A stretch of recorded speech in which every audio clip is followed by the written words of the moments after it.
Morning friend, সকাল সকাল দেখুন আবার টব নিয়ে চলে এসেছি। একটা কাটিং থেকে চারা রেডি করেছি, আবার সেটাকে এই টবটায় বসিয়ে দেবো। এই যে already kitchen West garden West তো দিয়ে রেখেছিলাম, আর ভাবছি একটু এই শুকনো পাতাও দিয়ে দিই, কারণ এখন তো একটু মাঝে মাঝে বৃষ্টি হচ্ছে। একটু শুকনো পাতা দেওয়া থাকলে স্বাদটাও ভালো হবে।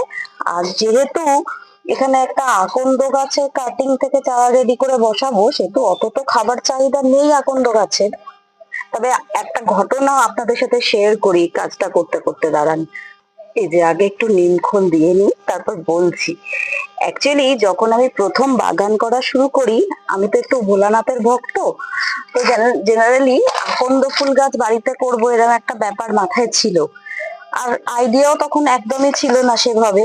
তো নার্সারি থেকে একটা সাদা আকন্দ গাছ কিনে নিয়ে আসি, জানেন তো। প্রায় 2.5 বছরেরও বেশি হয়ে গেছে ব্যাপারটা। তো তখন ওই সময় গাছটার দাম নিয়েছিল 80 টাকা। ভাবুন, অ্যাকচুয়ালি আমার কোনো ধারণাই ছিল না যে গাছের ডাল থেকেই আকন্দ এত সহজে রেডি করে নেওয়া যায়।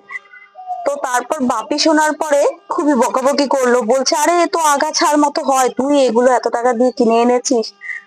তো যাই হোক, তখন ভাবলাম বাপি কি বলছে, এটা হয় নাকি। আসলে আমি তো নিজে করতে পারতাম না সেই মোমেন্টে, বাপি করতো দেখতাম, কিন্তু আকন্দ গাছ টাছ তো কোনোদিন বাপি করেনি।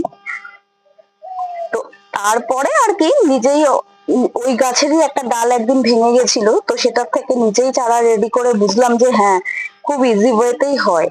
তো আজকে ওই যে রাস্তার ধারে যে অরিজিনালি ভায়োলেট কালারের যে আকন্দ গুলো হয় না, ওই গাছটা ছিল না আমার, তো ওরই ডাল মাঝে কালেক্ট করে নিয়ে এসেছিলাম। তো ওটাকেই আজকে এই টবটার মধ্যে বসিয়ে দেবো। খুব সুন্দরভাবে চারাটা রেডি হয়ে গেছে। দাঁড়ান, চারাটা নিয়ে আসি।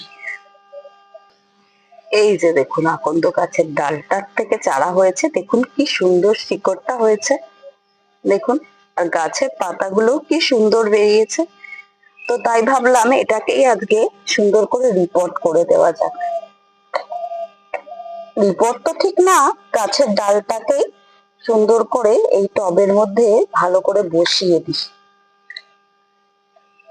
অ্যাকচুয়ালি কাটিং থেকে যে এত সুন্দরভাবে চারা রেডি করা যায়, সত্যি আমার কোনো ধারণাই ছিল না।